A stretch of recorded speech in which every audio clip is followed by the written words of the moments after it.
awesome, and a bunch of other things. We're going to focus our conversations this today on Fusion 360, and we also have Linus Zoll on. Did I pronounce your last Yes. name right?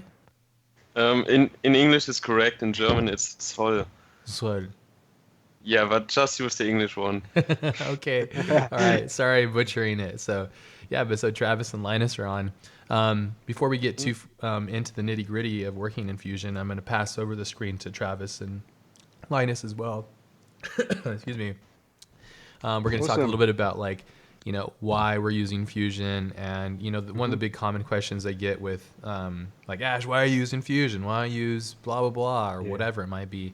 And for me, it's always been the response I always say is like Boolean operations. Sorry, it's just it's so Exactly. easy to do Boolean operations, like poly Yeah. modeling.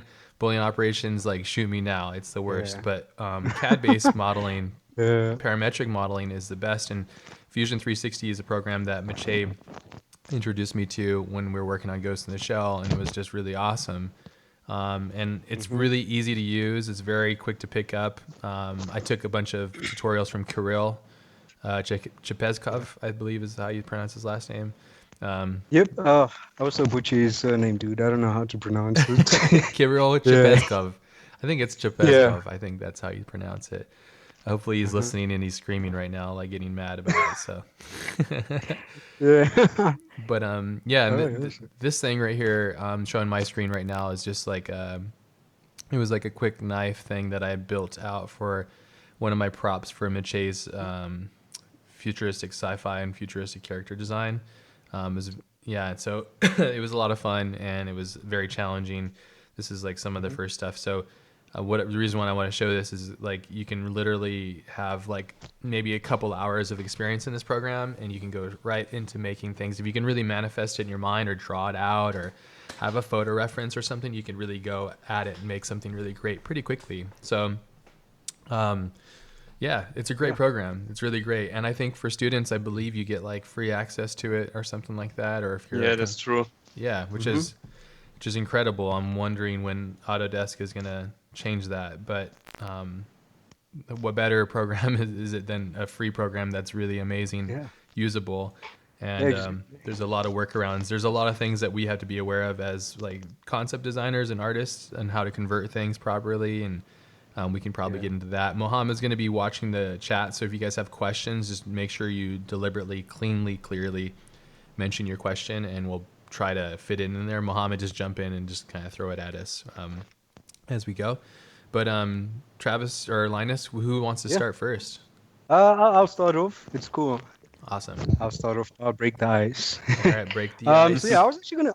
I was actually gonna start off our conversation by maybe just talking a little bit about our journey with Fusion 360 Cool. and how we actually got into it. I thought there would be an interesting conversation starter. So I'm gonna start off by saying that I got into Fusion 360 by watching. There was a webinar posted by an artist called Ryan Kingslane, Okay. and he had Kirill. He was actually doing a webinar with Kirill. And I saw this notification in my email. I jumped into my email, jumped into the webinar, and I was just looking at what Kirill was doing, and the stuff that he was doing with Fusion 360 was absolutely amazing. Like you mentioned, the Boolean process, Yeah. and just how it basically simplifies the process for creating objects. And I felt like it was something that I had to get into because I was actually struggling a lot at the time to create basic, like very, very basic objects with polygon modeling because there's definitely a methodology towards how you create objects with polygon modeling. But CAD, I don't know, just opened up like this new universe. It's like, I don't know if I should even, like a Pandora's box or something like that. Yeah. And yeah, it basically simplified the process for me for creating objects. And just the fact that you can Boolean anything without experiencing like any kind of errors, basically that sold the program for me. So I got Yeah. into that, and the program is extremely easy to learn. Like Ash was saying, there's nothing to it, and there's a lot of tutorials out there now as well. Yeah. If you guys want to learn Fusion 360, so yeah, I've been using it I think for over a year now, and definitely Kirill got me into it, and I've been loving it ever since, and I highly recommend it. Mm. If you guys get the hang of Fusion 360, you're going to be able to create probably anything that you can imagine with Yeah. sketching and forms. highly recommended, You have guys. I some love this tutorials program, too, so don't you? You have some really good ones out yeah, there. I think yeah, there's like a I've got. grenade one, and there's a couple other ones that you have as well. Let That's me correct. let me Yeah, find the I've links, got and I'll share it with everybody too. So yeah, I've got Yeah. some very basic tutorials explaining the basics of fusion, and then more advanced ones creating pistols, grenades, and all of that. So yeah, I love this program, dude. I'd say I'm an advocate for it. Yeah, Fusion 360 is awesome, dude. yeah. If you're doing hard surface, if you want to create objects, dude, get your hands on Fusion 360. Like, I Yeah. highly recommend it. It's awesome. It's really So yeah, that was amazing my for hard journey. surface Carol, modeling. Carol basically kicked it off for me. So all thanks to Carol. I wouldn't be Mhm. using Fusion 360 if it wasn't for him. Same. So And yeah. we that's may or fine. may not be making an amazing class with him right now. So just Oh, there we go, Oh, that guys. would be cool. Oh no, I think I just a little. No. All right. yeah. No, it'll be a lot of fun. Okay. I'm really enjoying it. Yeah, I posted the link to Travis David's to his Gumroad, so make sure you guys check that out. Some really awesome things in there. I'm probably gonna actually should go and grab one of these soon because I need to start using some of these things for. I have a big passion project coming up. I have two of them, so I need to get back into modeling some stuff. And the problem with me is I learn so many different programs all at once, and then they kind of all merge together, and then they become like Yeah, this big weird thing. And then I go back I into it can like a month later, relate. like, oh shit, what was I doing? How did I do that thing? So, Hmm. but yeah, it stacks up though. So, but Yeah. yeah, Linus, Yeah. your journey with Fusion, how did you get into Fusion, dude? yeah, Yeah, so like I started with Fusion about 1.5 years ago, and I was only doing abstract artworks, and then I somehow got into hard surface, and then I've seen the work of Gavril Klimov. yeah, I hope I pronounced it Yeah. correctly. yeah, Gabriel. And yes, and he was the first person who I've seen who've been using Fusion, and I also wanted to learn it. But the problem was that when I started, Travis was like one of the only persons who has been doing concept art tutorials, and back then it was really hard to learn because there were only resources for engineers out there. And then I somehow managed to learn it, and yeah, since then I really use it almost every day, and everything I model, I do it in Fusion because for my projects I don't really need good topology or something, and now I'm just used to use it almost daily. Yeah, that's Mhm. awesome. We should definitely talk about the problems of exporting and also topology and Yeah, workflow and stuff because I think that'd be interesting. I don't know if you, Yeah. I know that know that both Travis and Linus have something kind of geared up for you guys today. But Hmm. yeah, I mean, I think if you're not too I concerned can. about like poly mesh and mesh quality and the yeah, amount, there's a couple workflows that I've been meaning to check out, but I haven't, which is like taking this mesh. I also have a program called Moments of Inspiration, which Hmm. is another parametric based modeling program. It's very similar to Fusion 360, but a little bit different. But I use it for exporting to OBJ because it allows me to adjust the Yeah. mesh. Whereas also there's a pathway to do it here as well, and I could show that later on unless you guys want to as well for exports because that seems to be the common thing. Because Yeah. it's one thing, it's like, oh great, I have this awesome file, but then okay, like when I go to export, it gives me Yeah. a lot of yeah, weird stuff. Like it gives me okay, Fusion file, IGS file, SAT file, SMT, and step file. Yeah. Um, yeah. there's ways you could. I Yeah, think. dude. Sorry, go ahead. I'm still wondering like why they haven't like implemented like a proper and like robust OBJ exporter into Fusion. I mean, Moi's got something like that. That's also a CAD program, but Yeah. I mean, yeah, I don't know. Like that. That's probably one of my pet peeves is that they probably could have implemented better export options, but Well, it's because that's probably like they're my not only. thinking that Yeah. concept artists and people like ourselves are using it. They're thinking, Yeah. Yeah. That's engineers and true. people that, Yeah. Engineers. yeah, exactly. So, Yeah. True. but that's Yeah. one thing we have Curtis on, our buddy Curtis, who works at Fusion, and he's awesome Hmm. and he's a part of the team, and Yeah. Mache and I are constantly giving him crap all the time. So like, come on, man, like, give us the good stuff. So, Yeah. but Yeah. he's a good sport, and I think that they have a lot of things that they're going to implement. And I think it's probably going to happen pretty soon. There is a way to do Awesome. it if you're curious and you'd want to make something really cool in here, but you want to export it. Ooh, show us. Yeah. So you know how to do this, right? Yeah. Yeah. Okay. So maybe I'll just show it really quickly, and then I'll hand it Yeah. off to you. What you do is you select the body and what you want to create, and then you go into create, and what you want to do is go create base feature. So you click on that thing right there, and from here, I believe it's in the modify section. No, where is it? Oh, it is. Yeah, sorry, it's in the mesh. So once you create a base feature, you go into the mesh section on the modify tab, and your UI is probably going to look different than mine. For those of you that are just starting out, it's going to look different, I believe, because mine's a little custom, and it's very easy to customize this stuff. But you go in the mesh section, and you go mesh to BR mesh, I believe it is. B-rep, I think. Yeah, I don't B-rep. know. B-rep, B-rep to yeah. mesh, is it? B-rep to mesh? Or mesh to B-rep? That's I think It's that's mesh mesh to to B-rep. B-rep. Yeah, that's right. Yes. Okay, so it's a top feature. I didn't think I was going to do this, so I apologize. I'm not completely organized on this. Then you go and you grab the mesh body, I believe. So it's the origin. Where did it go? New body. Okay, that's really weird. Yeah, that is weird. So Yeah, I didn't select body. yeah, I don't know why I didn't. So let me select my body here. Go into let's see, create base mesh feature, modify mesh, maybe B-rep to mesh. No. Try that one. Yeah, I think it's this Actually, one. yeah, It I is that actually one. haven't really Oh, used this yeah, method. yeah. So I'm actually learning something right now from you, Ash. I actually haven't used Yeah. this method. Yeah. Feels good. Feels good to teach Okay, something. cool, yeah. Okay, so it wasn't Okay. mesh to B-rep because it's actually a B-rep to mesh, because what you want to do is you want to take the B-rep item, the base feature item, and convert it into a mesh, which would then be translated into an OBJ file. So I have my body, the body's selected here. What I wanted to do is an operation of making a new body. And what you can do here is you can preview the mesh, and you can see like, okay, I want to change the refinement of it. I want to make it like a high density mesh. And since it's just like a rectangle, it's not going to be like a huge kind of crazy thing. I believe you can ramp it up if you want to, but there's no need. You hit OK. Once you have this, it's a big mess basically. But once you have this piece, you go finish base feature, because basically you did an operation. What you want to tell Fusion is that, okay, I'm done with this operation. I'm going to finish the base feature. What that does is it sends a prompt right here for a mesh body. And if I turn this off, I go back to my parametric modeling form that I started with. If I go back to here, I have my mesh body right here.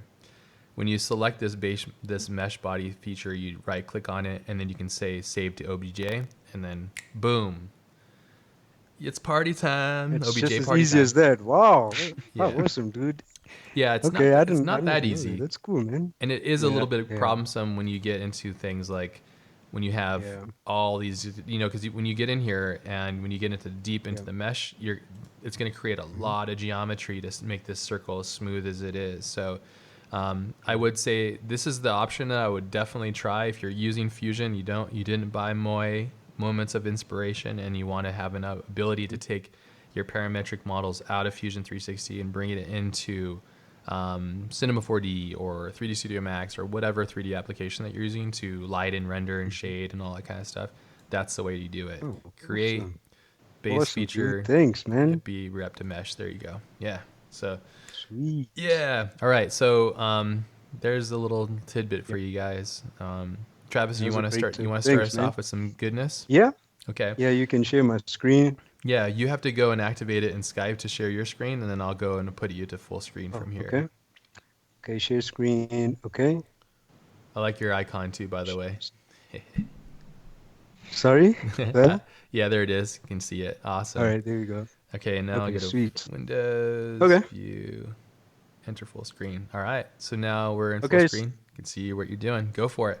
Okay, so basically what I'm going to be showing you guys is there was actually quite a few people interested in this. They messaged me on Facebook, and they wanted to learn just quickly what's my workflow for using Fusion 360 objects in ZBrush. Now, I just created this quick like sci-fi crate in Fusion 360 before the stream, and what I'm basically going to be showing you is I created this object, but I left a lot of empty space on this object. So I'm designing by thinking ahead because I'm actually going to be adding detail to these areas in ZBrush. Now you can obviously add some incredible detail in Fusion 360 and it's going to be very precise, very accurate. You're going to have all those beautiful fillets and chamfers. But if you want to do like a little bit more of a creative process, with a little bit more creative freedom, taking this over to ZBrush is going to help you add like insane amounts of detail to an object really quickly. So I'm going to try and cover this as quick as possible. I'm going to be showing you what I basically do. Once I've created my object in Fusion, I'm going to save this out as an STL. And the reason why I save it as an STL, because you'll see when I bring this object into ZBrush, it's going to keep the quality almost exactly the same. Like if I Have you tried the other file types too before? Yeah, STL is the I've best tried one. converting. Yeah, STL I found to be the best for me personally. And over here you can change refinement if you want more polygons or triangles, but I usually leave it on medium. So I'll save this out as crate. And yeah, like I was saying, this was the best method for me because if I export this out as an IGES and convert it to an OBJ with Moe, it's fine, but I end up seeing like a lot of faceted faces on here, like a lot of low polygons. Yeah. Sometimes, which can cause problems. But with STL, you'll see I've got ZBrush open here. I'm going to go to Z plugin. This is how you import STLs into ZBrush, by the way, guys. You go to Z plugin and 3D print exporter. You'll see there's an option here called STL import. That's cool. So I go to my desktop. Is this a plugin that you're using? And in the quality that's no, this comes default. This comes default. Okay, cool. And just so you Default guys with know, ZBrush. where the quality isn't the best over Skype, so bear with us, so. Yeah, sorry. No, that's okay. So if I drag this out into my scene over here, sorry, let me just press Control N. Drag this out into my scene, turn on edit, and I'm just going to put another matte cap. You'll see that it's retaining a lot of those details from Fusion. You can see all of those fillets on the edges and all of that. So I found this to be the best method for me. So I bring this into ZBrush, and I've actually got an external plugin that I use here, but it is free, guys. It's free. I think it's by Joseph Drust, one of the guys there at Pixelogic, and they released a plugin called Dynamesh Master. Now, there's already Dynamesh that's built into ZBrush, but the reason why I use this plugin is because this plugin allows you to allocate a polygon count. You can see here how much polygons you're actually allocating. With the default Dynamesh over here, you've got this resolution. Now, I don't really find that to be that intuitive. I like to work with polygons. So, and there's a lot of other awesome options here. So I literally go to this and got my object in here, and I'll click on Dynamesh, and you'll see that it's going to go through the process, and it's actually going to do its best to retain all of these awesome details that you see, like all the fillets and all of that. So I hope this doesn't take too long. Yeah, sometimes ZBrush doesn't crash. Yeah. Okay, there we go. There it is. Now you can see it's Dynameshed, right? It's at 1.5 million, but it looks almost exactly the same, right? Yeah. So from here, what I basically do is... Could you turn on the line so we could see the mesh before and after too? I'd like to see. That's one thing I always love to do. So this is before, which is gonna... Please don't crash. Please don't crash. Okay, there we go. Yeah, look how simplified it is. Yeah, that's the mesh straight from Fusion with all the triangles. And then when you Dynamesh this, it becomes extremely dense, right? Like there's all these tiny polygons on there. And the higher count, the cleaner our alphas are going to be. And that's what I'm going to mention. I'm going to be using alphas to add detail to this mesh. And like I said, this process just allows me to generate ideas that I could maybe implement in Fusion 360 to make it a lot cleaner. So I go to my light box over here, I go to alphas, and I've got 120 ZBrush alphas that I've created, but I found this other set. I forgot this guy's name, but he's got like 325 hard surface alphas. And I think Alex talks about it in his class.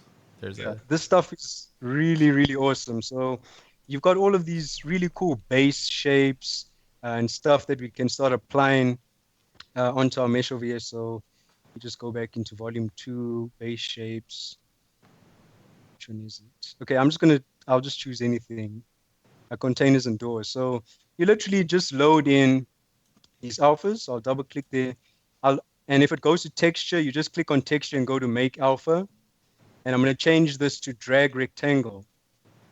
Right? So, and then from here, I can basically like just draw out all of these details immediately on my mesh, just to, create some more detail on whatever meshes you're trying to create from Fusion. Now, obviously, I'm not trying to make a masterpiece over here. I'm just trying to show the workflow. We're But judging you this is silently. something that so Just this joking. this is what it's what I've been playing around with, just to get out of Fusion a little bit and get into a more creative workspace. I would say, for basically detailing objects. So, like I said, this is an awesome pack. It's got a lot of stuff here. Like, let's see, maybe you can choose that.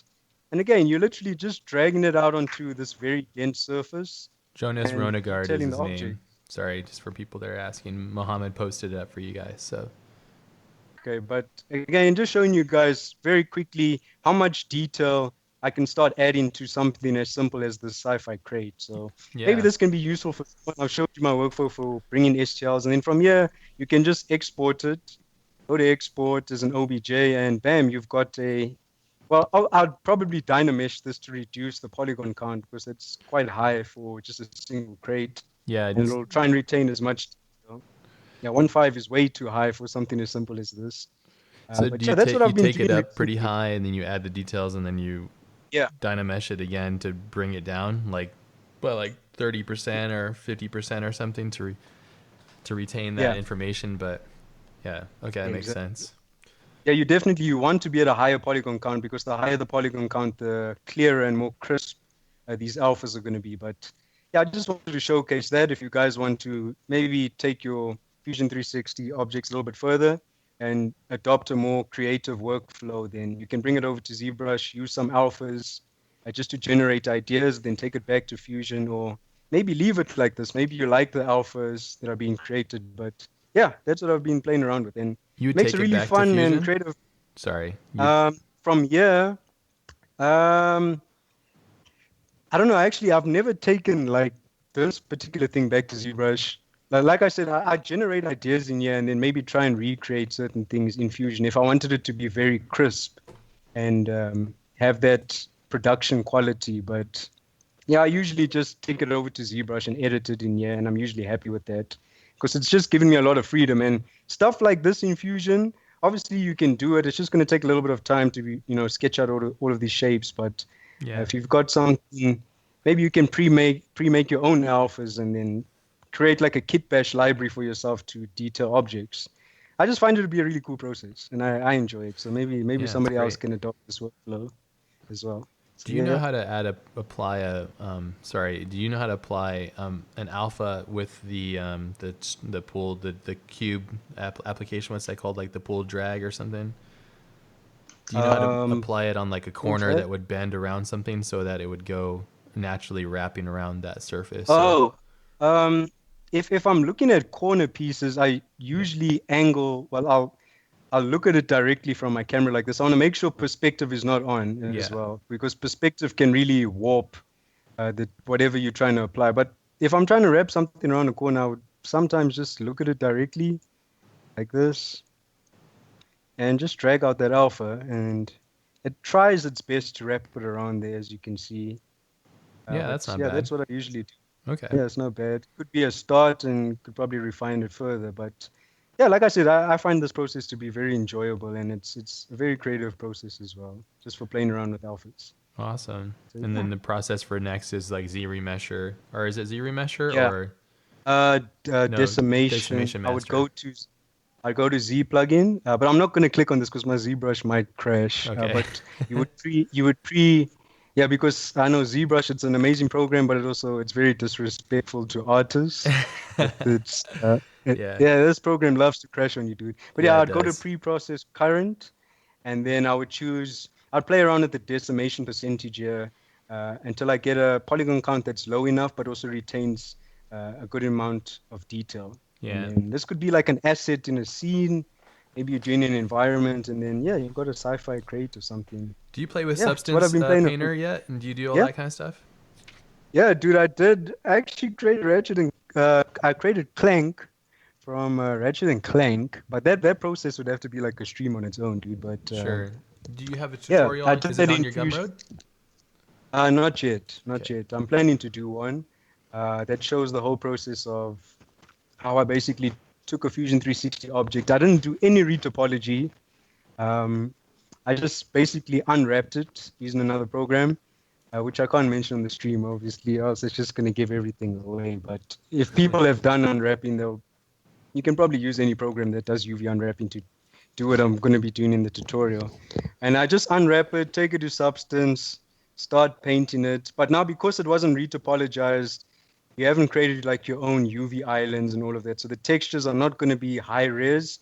But if you wanted something like the power of Substance Painter for texturing an object in real time, it's a cool workflow. But yeah, I'd say that it's not 100% ideal, but it can create a very creative process for texturing as well. And Substance Painter is an amazing program, by the way, guys. It's fantastic. I also highly recommend that for texturing. Are you using 3D So, Coat yeah. for your UVing and stuff? Um, okay, I'll just go ahead and Well, you I'll don't have mention the to. I'm program. just It's curious called- because like, and also, do you have a Yeah. subscription, a monthly? Because I'm thinking about getting Substance Painter and Substance just for texturing and stuff. But it's a bummer Yeah, because like there's subscriptions not are one cool. program that does like one thing really good. I mean, they do all of it. It's like Cinema 4D is really great, but the UV unwrap is just garbage. And It so, sucks. Yeah, it yeah, really sucks. it's horrible. Okay, So, I'll tell you guys, it's fine because, well, you'll still have to see how I go through the whole process. I'm using a program called Unfold 3D. okay, And it's like probably for me personally, it's like the best unfolding UV unwrapping program I think ever. Like I know 3D Coat has an amazing UV unwrapping toolset as well, but this program over here, let me just make sure. Unfold, yeah, Unfold Unfold 3D. 3D. Okay. Fantastic program. That's what I'm using to basically unwrap CAD models. And if there's any like really traditional 3D UV unwrappers and they have to see my UV unwrapped map, they'll probably cry because it's so bad, but it's still usable in Substance Painter. I can still paint on an object. So Okay. yeah, that's what I'm using. I'm using Unfold 3D for unwrapping. Okay. So, It's really a good program. So just so I can understand your process, because I'm thinking about what I'm trying to do is I have a pretty big project coming up, and it involves a lot of different like assets to be created. So for hard surface general shapes, you're using Fusion 360 to generate those like main shapes, Oh, and then sorry, you this is the image. Yeah. awesome. Yeah, and I think I've seen this Yeah, before. this is it. You showed Yeah, this, this right? was Clank. Yeah, I posted this on my Facebook and Instagram. Yeah, that's right. Clank was created entirely in Fusion 360. Here's the over here. There's my Clank. So he was created entirely in Fusion 360, and then I'm basically taking Clank, I'm converting him like to an OBJ with Moy, importing that OBJ into Unfold 3D, and then I'm basically just unwrapping it. And then I save out an unwrapped version, take that over to Substance.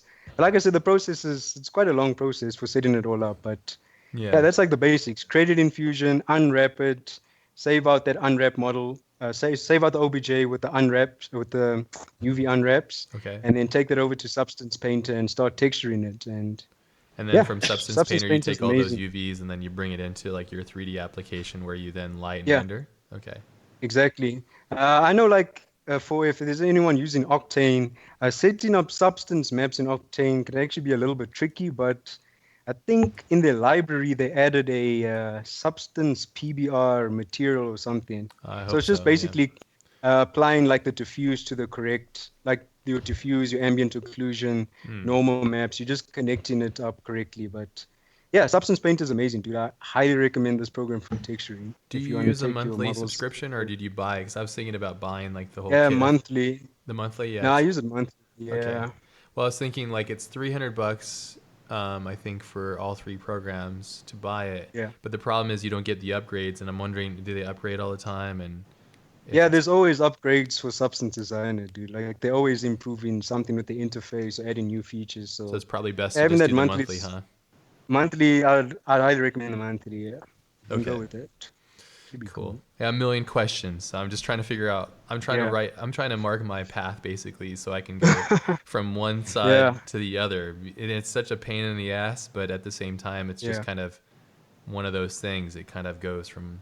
it's like if you really want to do exceptional work, unfortunately, you have to go to those extremes to get to that level, you know. Yeah, So you just have to be willing to learn, dude. Like, keep an yes, open yeah, mind, yeah, learn. These programs are created for you. yeah, They're created for us to be creative. So, yeah. It's yeah. Quick question, But yeah, Travis.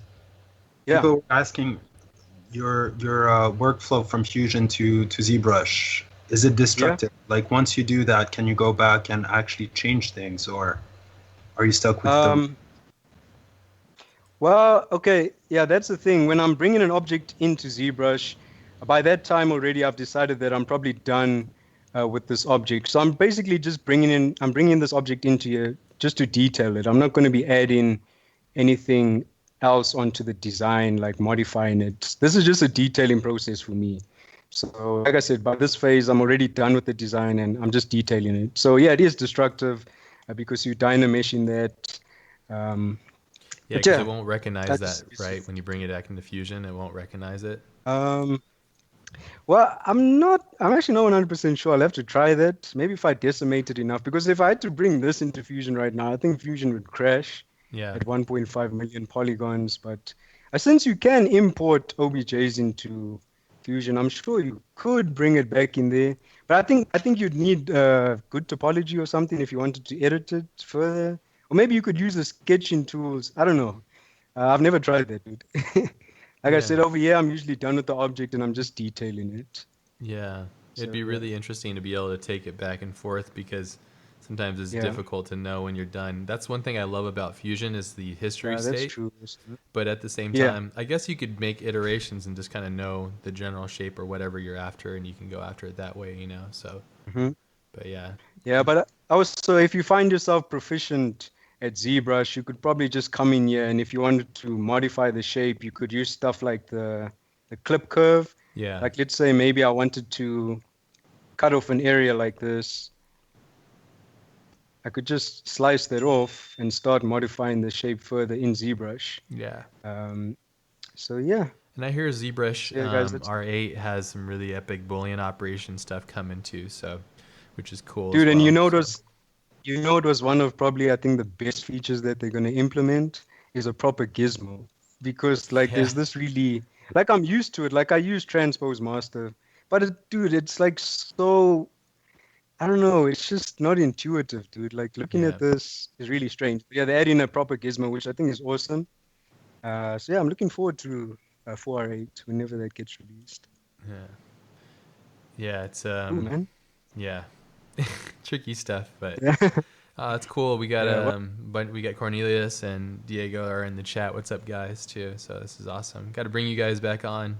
Have a powwow. So oh yeah. talk about 3D. All right. This is a cool workflow. I really like it, and thank you for exposing Yeah, Unwrap 3D because or Unfold 3D. Sorry. unfold Yeah, I'm 3D. gonna Yeah. share No, this it's with you guys amazing. too. Really cool and very easy program to use for unwrapping as well.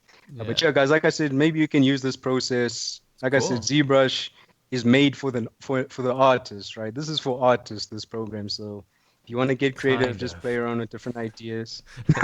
Artists with patience, I would say. Yeah.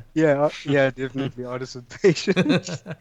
Yeah. But yeah, I hope you guys maybe this can be useful to someone just for maybe an ideation phase, and then Yeah. can take it back to Fusion and do it properly. But yeah, Explore this okay. pipeline, guys. That's what I want. Yeah, and share it with us and tag Travis with it and show him what you're doing. And I think, you know, the thing I love about having the internet and having these Twitch streams and everything is we're all learning separately at different times, at different ways, and we have different projects and different things we're interested in. But collectively, as a whole, we're sharing all this information. I hope it's helping because for me it is. I'm asking a million questions and hopefully it's going to help, you know, inspire something from you or go, oh, I didn't think about that as my pipeline or something, or like I was thinking about doing this one thing but now I know kind of a great idea or a way to get there, because it's so ambiguous, you know, there's so many different things. Just to make like one piece really well, it takes a long stage to do it basically, you know, so which is Yeah. interesting. So but yeah, do you like this process though, going from Fusion? Do you find Yeah, it the dude, best one that you've had yet? Because you've been doing CGI for a long um time. um well I would say Yeah, like I said, it gives me the most creative control and freedom. Like Fusion 360 is amazing if you want to make like the most crisp and high quality looking chamfers and fillets. But when I'm trying to like generate ideas or whatever, I just bring it into ZBrush, maybe play around with the clipping brush, apply some alphas just to generate ideas. So yeah, I think it's been very beneficial to my workflow and I really enjoy it. And I highly recommend you guys maybe just playing around with this. You never know, maybe you'll fall in love with the STL, importing STLs and using alphas just for generating ideas. Awesome. Or creating finished assets. It's completely up to you guys. But yeah, just be willing to try new things, guys. And I've showed you, because honestly, I haven't seen anyone explain how to use Fusion 360 objects in ZBrush. No, I haven't seen it either yet. Yeah. So yeah, there's a workflow and why I choose STL to be the best format as well. Good. So STL. Can you show me what menu it was for when you have your STL file to bring it in? Which one was it? Okay. Z plugin. You go to Z plugin. Yeah. Let me just close this, and then you're going to scroll down to 3D print exporter, Okay. and then there's an option here called STL import, and then Cool. you'll import that, and you're good to go. And then you want this plugin, like I said, it's free, Decimation Master, or you can use the regular, Dynamesh Master, or you can use the regular Dynamesh, but I don't know, I just really like this Dynamesh Master. It's just got more options. Yeah, I have Dynamesh Master too. It's something that Alex Vigini recommended in his ZBrush class, and so yeah, I got a hold of it because it's it's great. It's really good with like augmenting and helping with the geometry and stuff. So Exactly. yeah, And this, dude, the polygon count is very, very useful for me personally. for resolution and stuff. Yeah, Exactly. yeah, that's cool. All right, there's my workflow, dude. I just wanted to show you guys how I use Fusion with ZBrush. Excellent. It. Yeah, very cool. Linus? Yeah, Linus, you want to share some? Yeah, I'll of take it course. off here. Let's see. Okay, then this. let me share my screen. Yeah, let's see. Go back here. Got you there. Okay, can you see it? Looks like it's loading. You want to show? Yes. Ooh, Okay, there it goes. ladybug. There we go. Awesome. Yeah, okay. Yeah, so this is my latest future. I'm sorry, I'm so confused. This is my latest Fusion project, and I just wanted to make a quick breakdown, especially how I started with this, because I'm pretty sure a lot of people maybe know that I was just doing cuts here and adding small details, but many beginners don't really know how to start projects like this. Yeah. And what I did was first inserting an attached canvas here, and then I was choosing an image like this that shows a ladybug from the top. And yeah, so I got this as a reference, and like only 2 weeks ago I first started to use forms in Fusion, and they are actually really powerful. So I was using a plane here, and then I was just making a rough shape. And wait, I need to turn the edges on. And yeah, I haven't played with adding forms some yet. faces. You're adding more geometry. Yeah. Okay. Yeah. Yeah, I was always super scared of it. forms. Yeah. Yeah, but then I just tried it and I found out it's really easy. You know, it's kind of tricky to choose the correct ray for the mirror. Let's just hope that this works. Yeah, it did. Okay, Awesome. and yeah, what I did now was just doing the rough shape of it, and yeah, it's really cool and easy. Yeah. And you shouldn't be afraid to try forms, because this was my biggest mistake. I've been using Fusion for more than a year, and only 2 weeks ago I started with this. We had a guy on from Fusion, and Mohammed, you remember his name? I can't remember his name right now. Carl, I think it's Carl. Brian, Carl. With each guy. The gentleman that showed us forms, and also like he made the knife and stuff in it. And he was Colin. That's it. Yeah, he was really cool, and he showed us a bunch of cool stuff with it. Colin Smith. Yeah, Colin Smith. That's it. Thanks, Momo. Yeah, this is cool. Yes, and you can see it's going really fast now Yeah. to get these shapes. And So what's the so I operation? would Is it a definitely right click to get into the second module? no, what I'm doing is I think it's pretty new, but when you hit the S key, you get this small toolbox. Oh, okay. And here you always have to use edit form, and then I can select anything I want and just move it like this. And there's also a really cool tool, because this edge is really hard. Yeah. You can just go to modify and choose uncrease, and then select a point, and now it's rounded. Creates a chamfer, kind of.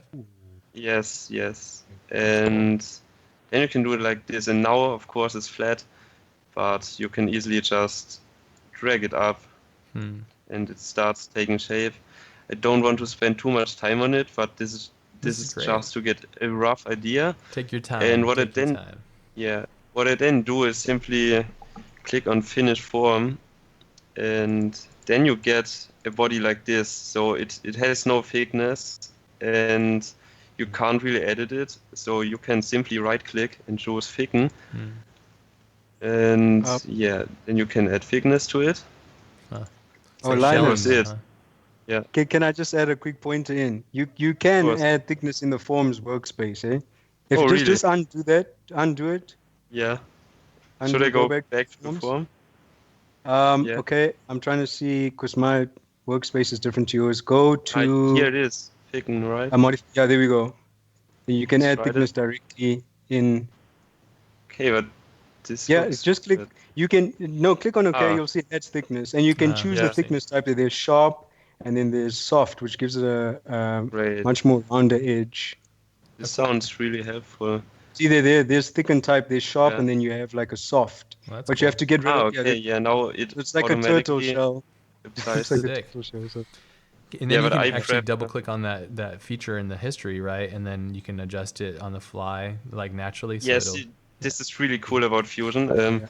I can just show it, like I can cut this hole in, just as an example. So like this. Okay, now I have this hole, and maybe now I want to make this part longer than this. So I can just go back into history, edit the form. Maybe I want it like this, and then it will automatically update, and all the changes will be updated too. So that's really helpful, the timeline of Fusion.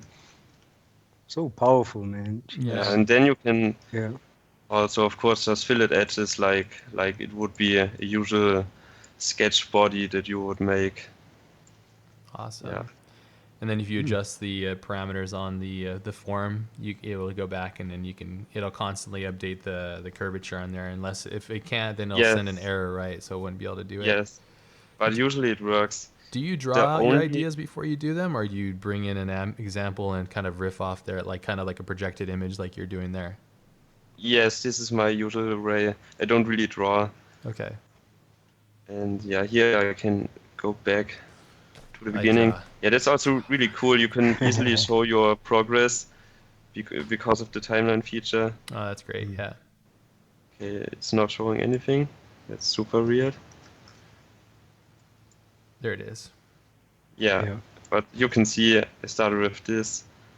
Yeah. And then just edit detail, and it's not that hard. It's a kind of simple workflow with Fusion. You just cut things out or add things, and then you have something crazy like this. How did you do the divots and the spheres that are on the outer shell? Did you create a sphere and then Boolean cut them out? You mean these things here? Yeah. Yeah.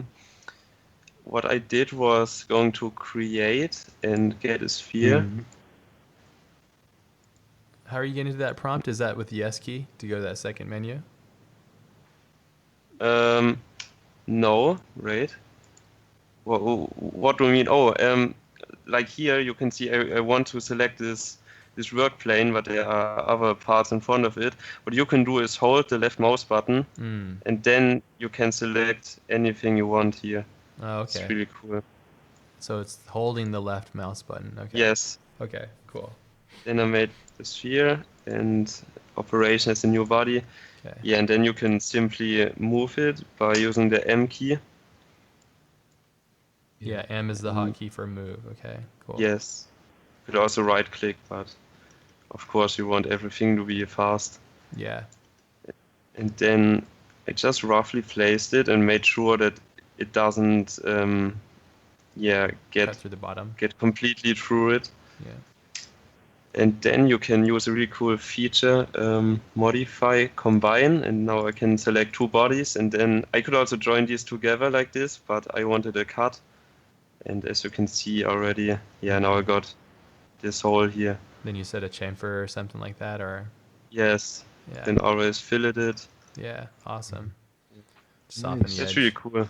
Is it possible? I think Kirill was showing me something cool where you can take that, so that cut you did, but what if you wanted to do it on the other side of it? Is there a way to take that face and then mimic it on the other side of the shell? Is that possible? Do you know how to do that? What I always do is, I mean, I already mirrored this, Yeah. but then I would just remove it again and do another mirror. And this is my workflow, that I mostly only design one side of it and then mirror everything. Yeah. And now I got it here too. Awesome. Nice. Very cool. Yeah, Nice and I thing. could maybe also show another project of mine. It was a hoverboard. And this is also just a lot of mirrored stuff. So this is here too. And Linus, you have a quick question from the chat. People are asking, where do you find inspiration for all the mechanical cuts and almost like the sci-fi pack that Chuck's okay. showing, but yeah, for the industrial cuts and all that. Yeah, so the funny thing is that I don't think that I'm doing this in the correct way, because I don't look for inspiration that much. I just start and do things out of my head. I don't really look at a lot of inspiration, but I think if I would do that, it would help me even more. Yeah. But I I get wrote inspired by down looking at some. references and stuff, just like Yeah, mechanical exactly. references and things like that. Yeah. Yeah. Yeah, but of course there are some really inspirational people, like, as I mentioned before, Gabriel Klimov or Idon Gurescu. I don't know how to Yeah. pronounce the Yeah. You name. know? Yeah. Then He's of awesome. course Vitaly Bulgarov, or also Alex Figini or Figini. Yeah. Yeah, I think Alex is Yes. he's starting to get into fusion, or I think he's gonna get Yeah. into it I mean, eventually. he's mostly Dude, doing ZBrush stuff, I think, but just the shapes he's using are inspiring as well. Yeah. Exactly. A lot of this stuff just I think Yeah. helps to look at industrial design or cars or just pieces of machinery, things that are part of that kind of getting your mind kind of ready and seeing how it works. So Yeah, that's exactly what I was going to mention. I actually think the research phase is very important, just for getting a better understanding of what you're creating and designing something with functionality in mind, even. Or I think research does help, dude. Like if you're looking, like maybe you can look at Vitaly's work, look at the shapes he's creating, and maybe go off and do something different, but using it as inspiration. But I think research is very important. yeah. Yeah. Any project. I don't know, Ash, your thoughts on that? Yeah, definitely. Like here, I'll just show you guys how I do research really quickly, so you guys can see kind of like if I were to make like if I were to start getting into like hard surface stuff, I would go to like I have a Pinterest board, and I think that Kirill has one as well, so you can always just go and like look at artists that you're aware of, and then go see what they are. Kirill. See if he's on here. Yeah, so if you go to Kirill's, this sounds really helpful. yeah, it's all here. So if you have Kirill, and then you can go to like let's see, Mechanica or Weapons, or I think he has like some kind of like hard surface examples too. Maybe not. There's Fusion, so mechanical stuff. So to make it quick for you, you can just look at this. The only thing I will say is just be very cautious, because a lot of this stuff is fictitious stuff.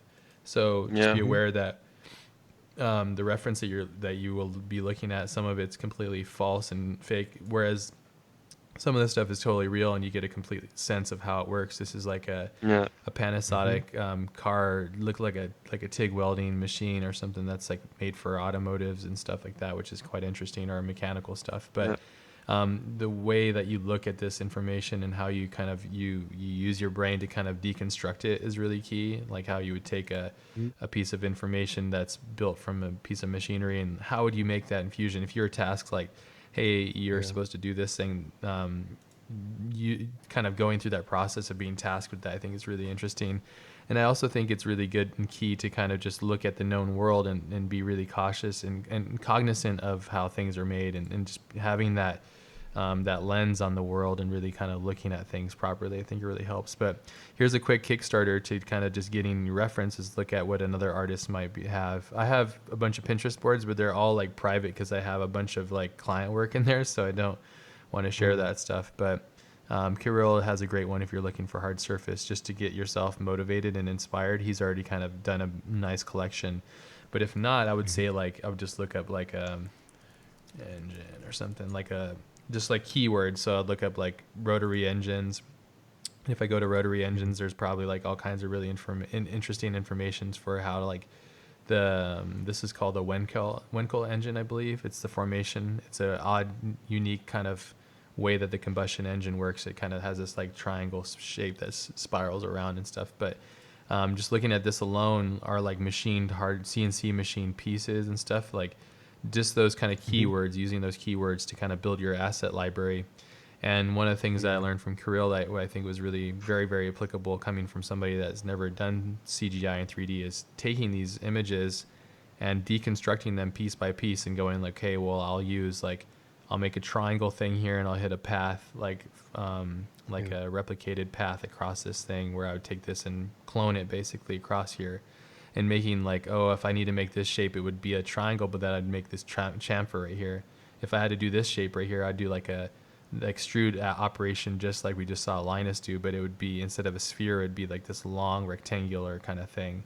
Or it could be a cube that you would then add like a fillet and stuff too. So all kinds of interesting things, which I think is really good. And using references is incredibly important, because the more that you fill your library, your mind library, the better. Yeah. And if you're constantly looking at like other concept artists and stuff, guess what? Your work is just going to look like theirs, and they're always going to be on a different level, because for the most part, the people that I know, they're looking at things beyond what they see in other concept artists. They're looking at this kind of stuff. They're looking at machinery and things that are the ingredients, basically. It's like making soup. It's like a good soup has many different ingredients, you know. So but they're pure in their forms too. So, and having those as references are really key and important, I think. So, but Ash, do you make it a rule to always have, your references on screen, like whenever you're working, whether it's from books, or do you make it a rule to have them close by? Yeah, I do. It depends though. There's a different stage. So in the beginning stage, when I'm just trying to get inspired, no matter who you are, you're not going to make like completely authentically original work. It is authentic in its own sense, but so what I mean by that is that when I first start off, I'm taking all my references, and I have two monitors. I don't know if you guys can see. So I have like my secondary monitor, which is my cinema display, and then I have down here, and you can't see, but let's see, no, webcam won't work. But down here I have the my Cintiq. So I have two forms. So I'll work on my Cintiq here, and I'll constantly have my inspiration and reference kind of always reminding me what I'm doing, So, and I'm constantly going back and forth between these two things that will kind of help infer whatever it is I'm making. And in the beginning of the stage, when I make stuff, I will look at a lot of references to kind of infer my mind as I'm going through. And then if I'm trying to create something I like exactly what it needs to be, then I have to really focus on what it is and study that process. But if I'm just getting inspired and making something random and organic, then it's like I look at the reference and then I shut the reference off, and then I go straight into what I'm making, so that I don't necessarily just create the same thing. So it's really key to kind of have a disconnection, because it's easy to just look at something and want to recreate it. You look at Vitaly's pieces or whatever, you try to figure out like, how is he doing that? He's a modern day person that we would use as an example to kind of like look at for inspiration. But I would recommend looking at things like this, like how they made these shapes and forms. And I guarantee if you put this kind of inspiration in these pieces, like even if it's just like this little piece right here, if you put this stuff into your models and your assets, it it would create a whole nother level of believability and a whole nother, like, just a level to it that would be really interesting, you know, and kind of seeing things beyond just like, this isn't just an engine. The reason why I wanted to show this is because it's a very unique engine design, and you could use this as inspiration, like, oh, maybe this is some sort of like piece of a part of an armor for this thing that I want to make or whatever. So, and a great way of creating things is combining two opposite weird ideas into one, and that's really when things start to really kind of become something really interesting and dynamic. So, but yeah, for me, that's how it works. But it changes based on whatever I'm making, though. So, yeah. Geez, damn, dude, that's solid advice, man. Yeah. Wow. I think it helps, Thanks, you know. yeah. Well, Yeah. Is well, there a keep project doing you applied that like recently, perhaps even in no, I won't go there, but just where you took two opposites and you know ended up with a result that completely took you by surprise?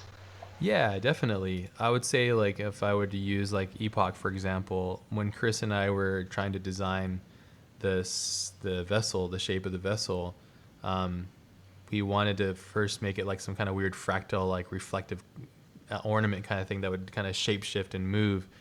And then through, like, I started thinking of simple shapes because coming from design, I wanted to make it very iconic. And I started to think of Jax. I think it's Jax. Yeah, I think toy. I think it is. These like little toys. These little. Yeah, there it is. I think I talked about this before, but so I took this idea that I was like, this is very iconic, and it was memorable from my childhood. So I thought, and I also wanted to combine the idea of an atom. So, atom. So if you look at an atom, because I wanted to change the scale basically, but if you took an atom and if you connected the lines between each section, if you cut between the nucleus and you connected the electrons and the protons at each one of those spectrums, you would basically create this shape. And so I thought, oh, that'd be really interesting to combine. So I combined the toys from my childhood. This is like a poor kid's toy. Yeah. And then an atom construction, which is based off of just like, you know, scientific diagrams. And then my love of sci-fi and spacecrafts and stuff. And so, and ironically, it created an X and also a plus sign, which is really interesting. And then also, you know, a completely different dynamic, depending on where your camera is. But yeah, that's a perfect example of like, okay, there's a million different spaceships out there, and how do we make our own unique? How do we make our own special? And so for me, it was all about trying to create something iconic.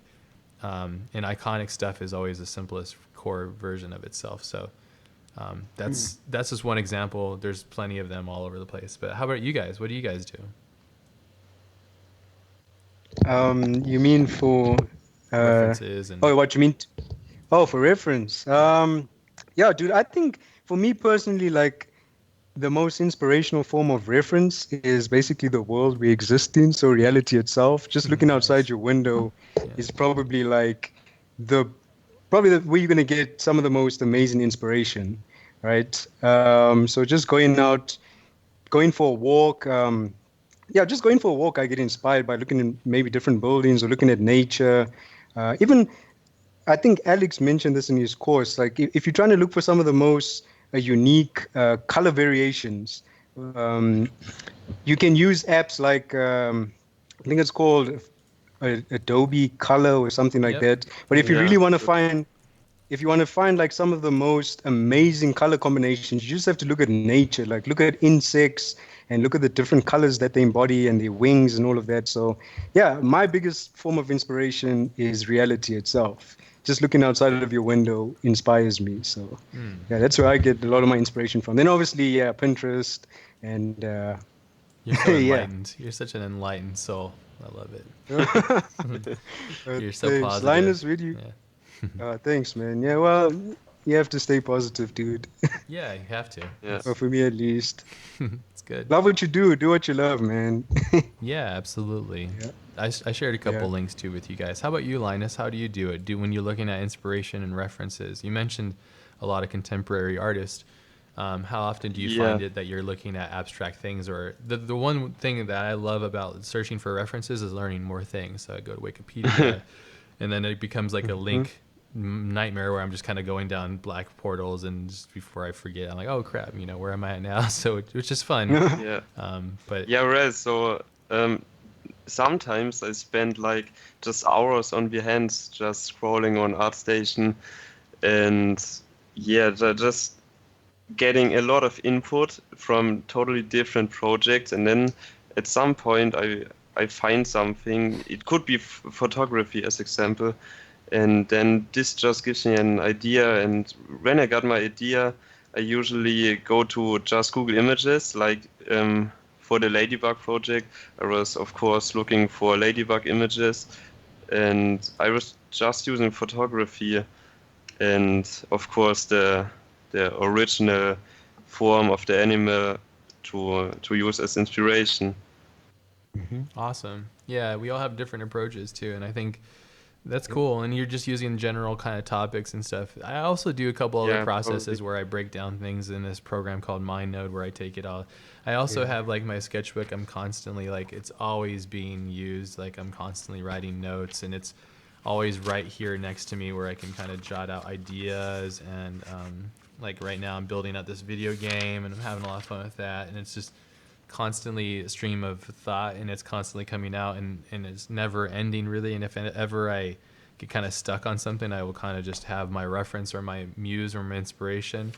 One thing that I find that I get asked a lot, I don't know if you guys do as well, or if you find yourself kind of stuck in this, is changing gears. So let's say like you have a client job that it exists in a certain type of headspace, and then another project where it's just completely different. Let's say like one's a Disney film and the other one's like a super gnarly raunchy horror film or something, like you have to switch your mind. And exactly. For the way that I do it, I'm curious to see how you guys do it, is I'll have inspiration basically, or triggers that activate certain stimuli inside of my mind, whether it's like a key image or an image that I've already done, or a song or something. Do you guys do the same thing? Yeah, dude, I think it's just, like you said, it's a matter of reprogramming your thoughts and just the way you approach different projects. Like you said, you're on two completely different spectrums. Like you're doing a Disney film and a horror. And like you said, exactly what you mentioned, like looking at different images, or I don't know. Yeah, it's just, for me, I'm just capable of reprogramming my brain to work on different subject matters, because I'm accustomed to change, and I can deal with change, dude. So that's me. Positive guy. Yeah, right. I never really thought about that. Like, how do I change my mind again to a completely different, topic? But I also think that I like when I look for different inspiration, that my mind just instantly follows the new topic and ignores the other stuff. I think it just works like that. Yeah. So basically, it's kind of similar to what you said, Ash. Yeah, awesome. Yeah, because I think that's kind of sometimes is really difficult to switch those patterns, and the amount of times you have to switch it kind of becomes tiring too. Because if you have to switch it constantly, it becomes really tiresome. But it's a matter of just process and like working out, making sure that whatever you're doing, it makes the most sense for you creatively and gets the best out of it. Because at the end of the day, we're defined by our time and how we use it. So. Which is really crazy. So, but I actually find it really fascinating, dude, because I can go like from because I still do graphic design, I can go from maybe creating like a kid's birthday flyer with these really light tones with balloons and stuff, to jumping into the 3D spectrum and creating like these badass thugs with guns just slaughtering people. So I think my brain has just been accustomed to change, dude, and it's just something that happens over time. You get used to it and you're able to adapt to that change, to just bounce from different spectrums. So you get used to it. At least for me personally.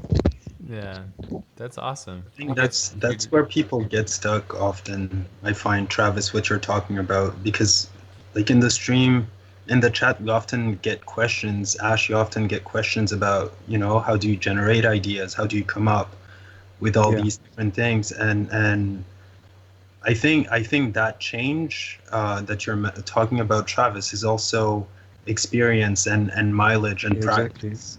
Yeah, That's yeah, some, definitely. something that you actually practice, right? Yeah. Yeah, no, definitely. It It's a definitely muscle. comes with mileage. Yeah, you're practicing muscle in your brain, dude, and eventually over time, it's kind of like second nature. It's like driving a car, I would say. Well, for me personally, just changing between these different spectrums. You get used to it with, like you said, with the experience. It Yep. comes with the experience. Just constantly trying, and yeah, you'll get used to it, And I think it's and you'll it's be able to. important that you can't be afraid of just trying something and seeing how it works and how Exactly. you like it if it works for you and then just that flow of things, But yeah, I think it's generating ideas is actually comes back quite fun when you're just able to be a child, and enjoy the process of just being a kid again and enjoying that kind of, Mm-hmm.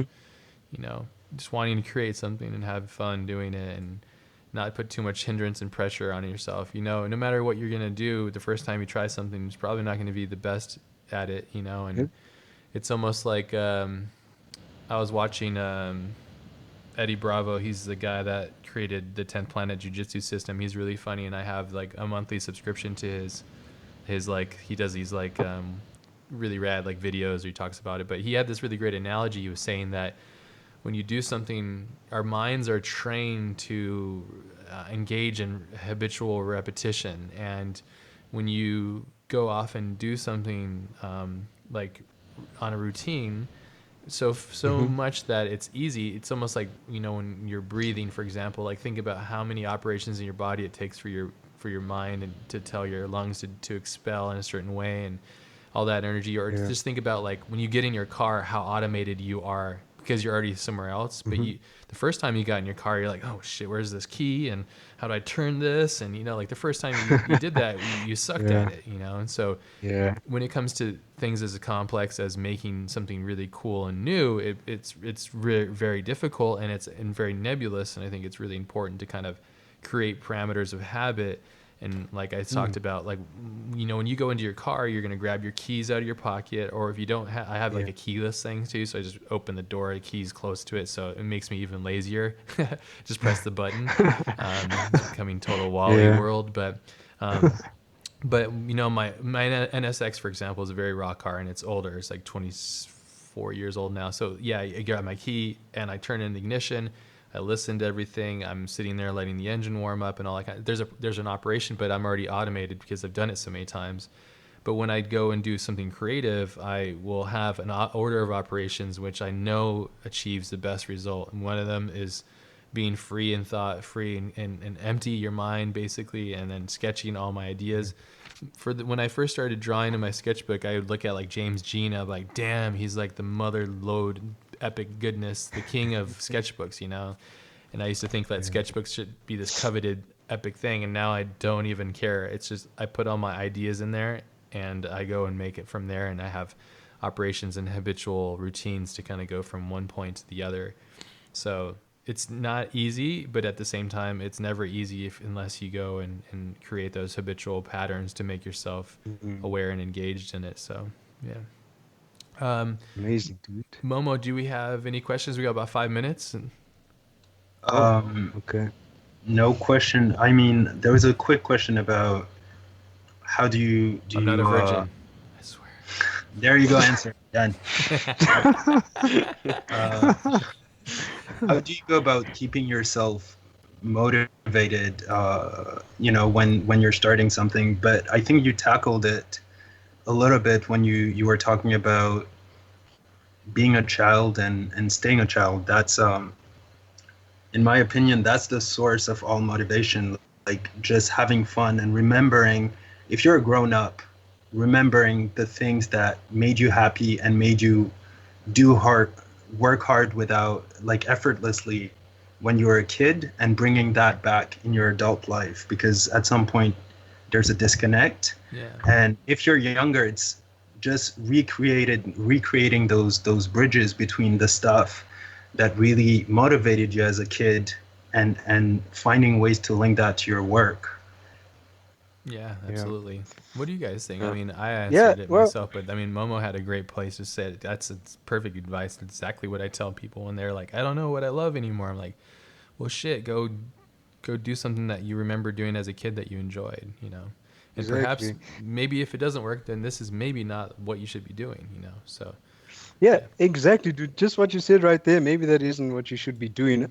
I personally think like if you really enjoy and you love what you're doing as a career, a lot of that motivation just comes from within, dude. Like you don't have to go out there really looking for any type of motivation. Like for Yeah. me personally, I wake up every morning. I can't wait to come and sit in front of my PC and just get these ideas out of my head. So, like I said, if you guys really, really enjoy what you're doing, finding a source of motivation is not going to be that difficult. Maybe it comes with time, but usually it just comes from within. So I'm always constantly motivated to just work on projects. Like that's me. I try and keep a positive attitude and mindset, and it helps me a lot with my creative process. So staying positive definitely helps me. Yeah. We Yeah, Yeah. get a lot of that every time we talk. Yeah, that's I awesome. mean, And how about you, Linus? like, How do you engage in that Yeah, idea so creation and keeping it pure and having fun with it? yeah, so for me it's kind of the same. I don't think I was ever not motivated. Hmm. So since I started, Got that German. I Get yeah. going. Yeah, of course. No, but I mean, if you really like it, then you don't need motivation, I'd say. Of course, there are maybe bad times someday. You got a bad client or something, then you Sure. think, yeah, is this really the job I want to do? But just personal wise, you should always be motivated to just create something if you're the person made for this kind of hobby or job. Yeah. Yeah, No, that's awesome. I agree, and I think that's the key too. And if you're constantly hitting a wall, then you got to figure out, okay, why am I hitting this wall? You know, and go yeah, around it or underneath it or throw it out of the way and go make another wall or whatever you got to do. I think that's the key thing. But it is difficult. I know it's very nebulous and very challenging, especially if you're like new to all this kind of stuff. It's very difficult to constantly be pulling stuff out of yourself and exposing it to people. So, but that's why we're here. That's why the community exists. That's why we're here talking about it. That's why we're here sharing our thoughts and our techniques. It's not necessarily about what buttons we're pushing, because that's great. Cool. Like, look, I'm pushing this button. You guys can all push the same form of buttons too, but why am I pushing the buttons? I think that's the key here, you know, so, yeah, which is difficult. It's not always easy to answer that, you know, because it's more on like the higher level thing. But yeah, well, dude, guys, thank you guys so much for both being here. I know this is kind of like yeah. weird. Thank you. Yeah, of course. You guys are welcome anytime. Thanks, man. I'd love to have you guys back on anytime you guys want to. Momo will help set it up because he's the master blaster. So, but yeah, I mean, maybe we could do like maybe one time we can go from one side of one thing to the next, and maybe we could do like a little bit longer stream or something. We can go like, okay, let's generate something here and make it move to here and then move to here and then hit all those hurdles basically as we go, and maybe make something from that process. That'd be a lot of fun. So yeah, Yeah, Sounds awesome, dude. It sounds awesome. awesome. Thanks for having me, Ash. Anytime, buddy. Thanks for having us. Yeah, of course. Appreciate yeah. it, Thank you, man. man. Awesome. Sweet. Yeah, thank you guys and everybody out there too. Tomorrow, Mache is going to be on. Who's going to have Momo? Do you know? Mache's on tomorrow with Derek Magnuson. He basically builds custom PCs. So if you're that's right. thinking about building a PC or Yeah. anything like that, tomorrow's the time. If you've got any hardware questions, you should be here tomorrow. Yeah. Perfect. Hell yeah. Awesome. Yeah, that's going to be really great because there's been a lot of questions and talk about like what PC should I make, and you know, do I have to have a PC and the Octane, the GPU generation and all that kind of stuff. So that'll be a lot of fun, and Mache will have a lot of fun with that, I imagine. So be there for that one if you're interested and curious about that stuff too, because it's going to be a really great resource. So, yeah, thank you guys for being here. Thanks for all the love, and Thanks. yeah, hopefully you guys go out and make something awesome. You're really having a good time and enjoy yourself, and yeah, Yeah, buddy. we'll see you guys on the next stream. Thanks, Ash. Yeah, no problems. All right. Cool, man. Peace out. All right.